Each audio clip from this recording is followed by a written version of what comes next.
మా మండల పరిధిలోని గరిస్పూడి పంచాయతీలో తిరుమలశెట్టి కనకరాజు అనే వ్యక్తి తను బొలెరో వ్యాన్ అంటే కిరాయికి తిప్పుకుంటూ ఉంటాడు. తను అదే ప్రాసెస్లో విజయవాడ నుండి బంటిమిల్లి మీదుగా వస్తుండగా బంటిమిల్లిలో తనకి చిన్న వర్క్ పడి అక్కడికి బంటిమిల్లి వేలోకి వెళ్ళడం జరిగింది. వెళ్తుండగా అక్కడ ఎస్ఐ గారు టర్నింగ్ పాయింట్లో ఫైన్స్ అనేది వేస్తున్నారు. ఫైన్స్ వేసేటప్పుడు ఈయన వచ్చే ప్రాసెస్లో హార్న్ వేశారు. ఎస్ఐ గారు ఇక్కడ ఫైన్లు వేస్తుంటే నువ్వు హార్న్ వేస్తావా, నీ వెహికల్ పక్క ఏంటి ఆప్ చేయి, నువ్వు దిగిరా, నీ కాగితాలు అవి చూపించి అని చెప్పి అక్కడున్న అంటే హోంగార్డు అట్లాగే కానిస్టేబుల్స్ ఎస్ఐ గారు ఇతన్ని బెదిరించడం జరిగింది. వీళ్ళు ఏం చేశారంటే ఎందుకు సార్ ఆప్ చేస్తున్నారు అని చెప్పి వాగ్వాదం అంటే అడిగారు. అడిగినప్పుడు కనకరాజు పైన వాళ్ళు అమానుషంగా ప్రవర్తించి నీ దగ్గర కాగితాలు ఏమున్నా, నీ యూనిఫామ్ ఏదని చెప్పి అడిగారు. వెంటనే అతను యూనిఫామ్ అనేది వేసుకుని ఆ వెహికల్లో నుండి దిగడం జరిగింది. దిగి సార్ క్షమించండి, నేను ఏం తప్పు చేశానో చెప్పండి, పోనీ ఫైన్ వేసి పంపించేయండి అని చెప్పి అతను ఎస్ఐ గారిని బతిపానుకోవడం జరిగింది. అయితే ఎస్ఐ గారు ఎక్కడ కూడా వినకుండా అక్కడ నుండి పోలీస్ స్టేషన్కి అనేది అతన్ని బలవంతంగా తీసుకెళ్లే ప్రాసెస్లో ఆ రోడ్డు మీద అతన్ని అమానుషంగా కొట్టడం, ఆ హోంగార్డ్ కూడా కొట్టిన వీడియో క్లిప్పింగ్స్ కూడా ఉన్నాయి. ఏం చేశారంటే ఇంకా ఇతను వీడియో తీయడం స్టార్ట్ చేశాడు. ఎస్ఐ గారు ఇట్లా ఇచ్చేస్తా ఉన్నారు, నేనేం చేశానని చెప్పి వీడియో ఎస్ఐ గారినే తీస్తావా అని చెప్పి ఇంకా పోలీస్ స్టేషన్కి తీసుకెళ్ళి స్టేషన్లో ఎస్ఐ గారి రూమ్లో ఆదివారం రోజు ఈ జరిగిన సంఘటన ఎస్ఐ గారి రూమ్లో వీళ్ళు డోర్స్ వేసి అతన్ని వివస్త్రను కూడా చేశారు. బట్టలు తీసేసి బూట్ కాల్తో తన్ని ఇష్టం వచ్చినట్టు అతన్ని కొట్టి లాఠీతో కొట్టారు. అట్లాగే ఎస్ఐ గారు కొట్టారు, ఆయనతో పాటు కానిస్టేబుల్ హోంగార్డు వీళ్ళందరూ కొట్టి అతను అక్కడి నుంచి మొబైల్ లాగేసుకుని అతను ఫోన్ తీసేసుకోవడంతో పాటు ఆ వెహికల్ని కూడా మేము ఇవ్వము, నీ దిక్కున్న గడు చెప్పు అని చెప్పి అక్కడి నుంచి పంపించేశారు. పంపించేస్తే అతను ఏం చేయాలో తెలియక వెళ్ళిపోయే ప్రాసెస్లో వీళ్ళు ఏం చేశారంటే డ్రంక్ అండ్ డ్రైవ్ కేసు అనేది నమోదు చేశారు. అతన్ని డ్రంక్ అండ్ డ్రైవ్ కేసు కింద ఫైన్ వేయడం జరిగింది. చెక్ చేశారు, ఓకే మేము యాక్సెప్ట్ చేస్తాం, తప్పు ఎవరు చేసినా సరే క్షమించరాదు, చట్ట ప్రకారం శిక్షించాలి, మీరు దాని ప్రకారమే డ్రంక్ అండ్ డ్రైవ్ కేసు కింద అతని పైన ఫైన్ వేశారు. అంటే ఈ బాబు గారు సర్కారు తీసుకొచ్చిన వినూత్నమైన నిర్ణయాల్లో ఒకటి మద్యం ఫుల్గా అందించడం. అంటే మీరు ఫుల్గా మందు కొట్టండి అని చెప్పి వీళ్ళే చెప్తారు, ఆ తర్వాత ఫైన్ కొట్టండి అని చెప్పి పోలీస్ అధికారులను అక్కడికి పంపించి ఫైన్ వేస్తూ ఉంటారు. ప్రతి గల్లీకి ప్రతి బడ్డీ షాప్లోనూ ఈ మద్యం ఏరులయ్యే పారుతూ ఉంది. మరి అట్లాంటప్పుడు ఆ గల్లీ దాటంగానే అంటే ఆ కొట్టు దాటంగానే వీళ్ళే ఫైన్ వేసించే ప్రోగ్రాం పెట్టి ప్రతి ఒక్కరిని అంటే మహిళల్ని వేధిస్తున్నారు. ఖచ్చితంగా చెప్పాలి అంటే ఎందుకు అంటే మహిళలు ఎంత బాధపడుతున్నారంటే ఈ మధ్య మొత్తం ఏర్లై పారుతూ ఉంటే ఆ బడ్డీ కొట్టులోంచి వెంటనే వాళ్ళు కొనుకెళ్ళడం, ఆ కొంచెం 10 అడుగులు వేసే లోపే వాళ్ళ మీద ఫైన్ వేయడం. తక్కువ ఉంటుందా అంటే బాబు గారి సర్కారు వాళ్ళ జోబులు నింపుకోవడానికి సంపద బాగానే సృష్టించుకుంటా ఉన్నారు.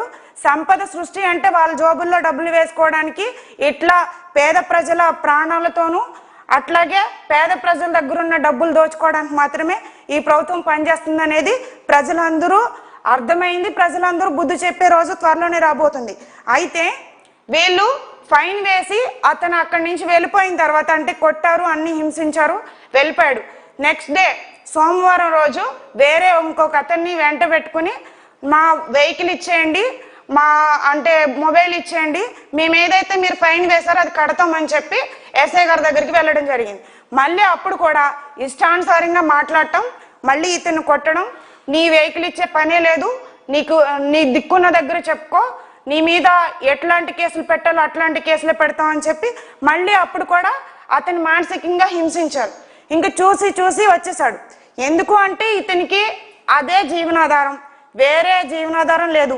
ఇతను యాక్చువల్గా చెప్పాలంటే ఫిషర్మెన్ కమ్యూనిటీ అగ్నికుల క్షత్రియుడైనా తన జీవనాధారం అయితే ఈ వ్యాను డ్రైవ్ చేసుకుంటూ తన కుటుంబాన్ని పోషించుకోవడం. భార్య 2 బిడ్డలు ఉన్నారు. అయితే ఆ బిడ్డలని ఎలా పోషించుకోవాలని చెప్పి సతమతమైపోయి తన భార్యకి వెళ్ళి చెప్పాడు. మళ్ళీ చెప్తే తన భార్య అంది నెక్స్ట్ డే మళ్ళీ మంగళవారం రోజు, మీరు ఇట్లా కాదు, వాళ్ళు ఏమైనా డబ్బులు కాసుపడుతున్నారేమో, పోనీ అట్లా చేద్దాము అని చెప్పి మీరు వెళ్ళి అడగండి, ఏం చేయమంటారు సార్ అని చెప్పి వెళ్ళి అడగండి అని చెప్పి తన భర్తకి చెప్పి తను మళ్ళీ తన భర్తని పంపించడం జరిగింది. పంపించిన ప్రాసెస్లో మళ్ళీ ఎస్ఐ గారి దగ్గరికి వెళ్ళి ఆయన కాళ్ళు పట్టుకుని, సార్ నన్ను క్షమించండి సార్, మిమ్మల్ని వీడియో తీయడం తప్పేనది, నన్ను క్షమించండి, నాకు ఈ వేనం లేకపోతే నా బ్రతుకుదెరువు లేదు, నా బిడ్డల్ని నా భార్యని నేను పోషించుకోలేను, నన్ను క్షమించి నా వ్యాను నా ఫోన్ ఇచ్చేయండి సార్, నేను ఫైన్ కట్టేసి వెళ్ళిపోతాను, నన్ను క్షమించండి సార్ అని ప్రాధేయపడి ఆయన కాళ్ళ మీద పడి అడిగితే, నీ ఫోన్ కానీ నీ వ్యాన్ కానీ ఇచ్చే ప్రసక్తే లేదు, నీ బ్రతుకు కుక్క బ్రతికే, ఆర్టీఓకి చెప్పి నీ వ్యాన్ మీద ఏం కేసులు పెడితే ఎట్లా పెడితే నీ వ్యాన్ సీజ్ అయ్యి ఎట్లా ఉంటుందో అట్లాగే పెట్టించి ఆర్టీఓ గారితో మాట్లాడి నేను ఈ కేసులన్నీ నీ మీద బనాయించి నీ వెహికల్ అనేది సీజ్ చేయిస్తాను, ఎస్ఐగా ఉన్న నన్నే నువ్వు వీడియోలు తీస్తావా, నీకు బాగా బలిసిందా అని చెప్పి, అంటే ఒక వర్గర్ లాంగ్వేజ్ బూతులు కూడా నేను ఒక ఆడపిల్లగా నేను చెప్పలేను, మాట్లాడలేను, కానీ వర్గర్ అయిన భాషా పదజాలం వాడి ఆయన అక్కడ హింసించడం జరిగింది. దాంతోపాటు కానిస్టేబుల్ని మన ఈ పాత ఫైల్స్ ఏమైనా చూడండి, మొత్తం ఆ ఫైల్స్ లో ఉన్న పాత కేసులన్నీ వీడి మీద బనాయించి వీడిని ఇంకా జీవితంలో ఆ డ్రైవింగ్ లైసెన్స్ లేకుండా వీడికి బ్రతిక అనేది లేకుండా కుక్క బ్రతికి చేద్దామని చెప్పి ఎస్ఐ గారు ప్రవర్తించిన తీరికి అతను మానసికంగా కృంగిపోయాడు. ఏం చేయాలో అర్థం కాలేదు, ఇంకా నా భార్య బిడ్డలను పోషించుకోలేని బ్రతుకు నాకు ఎందుకు అని చెప్పి వెళ్ళి వెంటనే పెట్రోల్ తెచ్చుకొని తన ఒంటి మీద ఆ పోలీస్ స్టేషన్ ఎదురుగానే నేను ఇక్కడే బూడిదైపోవాలి, అయితే నా వెహికల్ ఇవ్వాలి, లేదా నేను ఇక్కడే బూడిదై అయిపోవాలి అని చెప్పి అతను పెట్రోల్ పోసుకున్న ఆ స్టేషన్ ఎదురుగానే ఒంటికి నిప్పంటించుకోవడం జరిగింది. అయితే ఈ ప్రాసెస్ని కొన్ని ఛానళ్ళు, అంటే ఎల్లో ఛానళ్ళు అని చెప్పాలా, లేకపోతే కనీసం మానవత్వం లేకుండా మానవ మృగాలకు సపోర్ట్ చేస్తున్న ఛానల్ అని చెప్పాలి అర్థం కాదు, కానీ వాళ్ళు బైకిస్ట్ అంట ఏంటి ఆత్మహత్య యత్నం అంట, ఆత్మహత్యకును అలా చనిపోవడానికి ప్రేరేపించడానికిను అంటే కనీసం డిఫరెన్స్ తెలియకోకుండానే వీళ్ళు వ్యవస్థలన్నీ రన్ చేస్తూ ఉన్నారా. ఈరోజు ఈ కుటుంబానికి జరిగిన అన్యాయాన్ని కనీసం చూపించకుండా దానికి విరుద్ధంగా ఒక అంటే అబద్ధపు ప్రచారాలు చేయడానికి వీళ్ళు పనిగట్టుకుని మొత్తం డైవర్ట్ చేస్తూ ఉన్నారు. ఈ వ్యవస్థ ఎట్లా తయారైంది అంటే లోకేష్ రాజ్యాంగం నడుస్తుంది, రెడ్ బుక్ రాజ్యాంగం నడుస్తుంది, ఇక్కడ డాక్టర్ బిఆర్ అంబేద్కర్ గారి రాజ్యాంగం నడవట్లేదు. ప్రతి చోట ప్రతిదీ కూడా పోలీస్ వ్యవస్థ అనేది భ్రష్టు పట్టిపోయి లోకేష్ రాజ్యాంగంలో వాళ్ళు ఎలా చెప్తే అట్లా నడుస్తూ ఉంది. పేద ప్రజలు ఏమైపోతారు, అన్యాయానికి అక్రమాలకి గురయ్యి ఇట్లాంటి సంఘటనలు ఎన్ని జరుగుతూ ఉన్నాయి. పేర్పోగు కాంతికుమార్ విషయం ఎట్లా జరిగింది, అదేవిధంగా సాయికృష్ణ విషయం ఎట్లా జరిగింది, సేమ్ సిచ్యువేషన్ మా మండలంలో ఇట్లా మళ్ళీ రిపీట్ అవుతా ఉన్నది. అంటే పోలీస్ వ్యవస్థ పూర్తిగా విచ్ఛిన్నమైపోయి ఇదేనా వీళ్ళు ఫ్రెండ్లీ పోలీస్ అన్నారు. ఒక్క వీడియో తీసినందుకే ఒక్క సామాన్య మానవుడి పైన వీళ్ళు అమానుషంగా ప్రవర్తించి పోలీస్ స్టేషన్కి తీసుకెళ్లి రూమ్ లో బంధించి మరి వాళ్ళు బూటకాలతో తన్ని కొట్టారే, ఇదేనా ఫ్రెండ్లీ పోలీస్ అంటే? ఫ్రెండ్లీ నేచర్ ఎక్కడుంది? వీళ్ళు మళ్ళీ అతను ఓవర్ యాక్షన్ చేశాడు, మేము అందుకనే చర్యలు మేము అట్లా ప్రవర్తించాడు ఎస్ఐ గారు అని చెప్పి. అంటే రక్షకులా వీళ్ళు భక్షకులా? అంటే ప్రభుత్వ వ్యవస్థల్ని కాపాడాల్సిన బాధ్యత వీళ్ళకి కనీసం లేదా? లా అండ్ ఆర్డర్ని పూర్తిగా కొలాప్స్ చేసి ఇష్టానుసారంగా వీళ్ళు రెడ్ బుక్ రాజ్యాంగాన్ని అమలు చేయడానికే ఈ తెలుగుదేశం కూటమి ప్రభుత్వ నాయకులు పనిచేస్తున్నారు. పోలీసు వ్యవస్థను విచ్ఛిన్నం చేసి వాళ్ళకి అనుకూలంగా మలుచుకుంటా ఉన్నారు. ఇప్పటికైనా వైఎస్ఆర్ కాంగ్రెస్ పార్టీ తరఫున మా జగనన్న ఏదైతే మాకు మార్గదర్శనం అంటే ఎక్కడైతే అన్యాయం జరుగుతుందో అక్కడ ఎదిరించడానికి మా నాయకుడు మా జగనన్న పని చేస్తూ ఉన్నారు, మమ్మల్ని అలాగే ముందుకు నడిపిస్తూ ఉన్నారు. మా జగనన్న అడుగుజాడలో మేము నడుస్తూ ఉన్నాం. ఎవరికి అన్యాయం జరిగినా మేము దానికి పోరాడి తీరుతాం. ఈ బాధిత కుటుంబానికి న్యాయం చేయాలి. ఇప్పుడైనా ఎస్పీ గారు స్పందించాలి, ఈ కుటుంబానికి తోడుగా నిలబడాలి. ఎందుకంటే ఇంతవరకు ఎఫ్ఐఆర్ అనేది ఫైల్ చేయకుండా ఆత్మహత్యగా చిత్రీకరించారు కాబట్టి ఇప్పుడు మీ ముందుకు వచ్చాం. ఈ బాధిత కుటుంబానికి అట్లాగే ఈ కనకరాజు భార్యకి బిడ్డలకి న్యాయం చేయాలని నేను మీ తరఫున విజ్ఞప్తి చేస్తా ఉన్నాను. వైఎస్ఆర్ కాంగ్రెస్ పార్టీ తరఫున ఈ బాధిత కుటుంబానికి మేమందరం అండగా ఉండి వాళ్ళకి పోరాటంలో స్ఫూర్తిగా ఉండి ముందుకు వెళ్తామని తెలియజేస్తా ఉన్నాం. ఇప్పుడు బాధితుడి భార్య మనతో తన కష్టం చెప్పుకుంటారు, ఒకసారి విందాం. అందరికీ నమస్కారం. నా పేరు లక్ష్మీ దుర్గా భవాని, కనకరాజు భార్యని నేను. ఇప్పుడు ఆయన పరిస్థితి అయితే చెప్పలేమంటున్నారు, ఎటు కాకుండా ఉంది.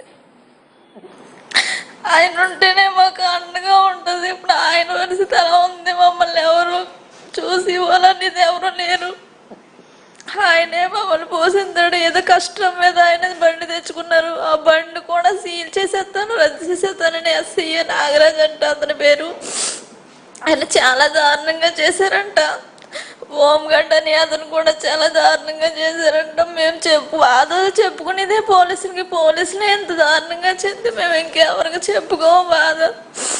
ఇప్పుడు ఆయన పరిస్థితి చెప్పలేమని అంటున్నారు.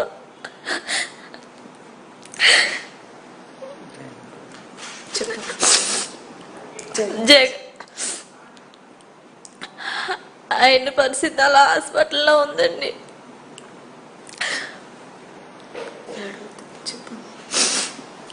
పోలీసులు ఎంత కఠినంగా ఉంటే అలాగండి. 3 రోజులు చిత్రహింసలు పెట్టారంట స్టేషన్లోను. ఆ రోజు ఆదివారం నైట్ చాలా ఇదిగా 5ంటికి తీసుకెళ్ళి 9-10 ఆ టైం వరకు కొడతానే ఉన్నారంట అతన్ని. ఆ రోజు ఆదివారం నైట్ ఇంటికి వచ్చినాడు 11 అయింది. ఏం జరిగింది ఏంటనంటే మా ఆయన చెప్పారు, ఇలాగా రోడ్డు మీద డ్రంక్ అండ్ డ్రైవ్ చేయకోకుండా అసలు డ్రంక్ అండ్ డ్రైవ్ అంటే ఏంటండి, రోడ్డు మీద చేయాలి పోలీసులు అనేది. అలాంటిది ఆయన బండి మీద లాక్కుని షర్టు పిచ్చుకుని లాక్కుని స్టేషన్ లోపల తీసుకెళ్ళి తలుపులేసి మరి అతని బట్టలు ఉప్పేసి మరి దారుణంగా పోలీసులు బూటకాలతో తొక్కడం తన్నడం చాలా దారుణంగా కొట్టారంటండి. 5ంటి కాడ నుంచి నైట్ 10ంటి వరకు కొడతానే ఉన్నారంట ఆయన్ని. కొట్టేది కాకుండా మళ్ళీ అతను బెదిరింపులు అంట. నీ లైసెన్స్ ఏదో ఉందో అది రద్దు చేసేస్తాం, వ్యాన్ కూడా సీలేసేస్తాం అని అన్నారంట. నేను ఏం చేశాను సార్, అసలు నా మీద కక్ష ఏంటండి, వీడియో తీసినందుక కక్ష అన్నారంట. అన్నా సరే నీ అంతేంటో తేల్చేస్తాను అన్నారంట. అప్పటికి నేను గంట బట్టి ఫోన్ చేస్తే అసలు ఆ ఫోన్ ఆదినంలో పెట్టేసుకున్నారు. ఫోన్ ఎత్తలేదు.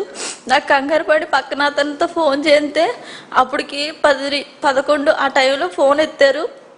కానిస్టేబుల్ అంటే అతను ఎవరు పేరు చెప్పలేదు. ఇలాగా తనకు సంబంధించిన వాళ్ళు ఎవరైనా ఉంటే స్టేషన్ కాడికి రండి, ఏమీ కాదు, డ్రంక్ అండ్ డ్రైవ్లో కొంచెం దొరికాడు, వచ్చి సంతకం పెట్టి తీసుకెళ్ళిపోండి అన్నట్టు చెప్పారు. కొట్టారు తిట్టారని చెప్పలేదు మాకు.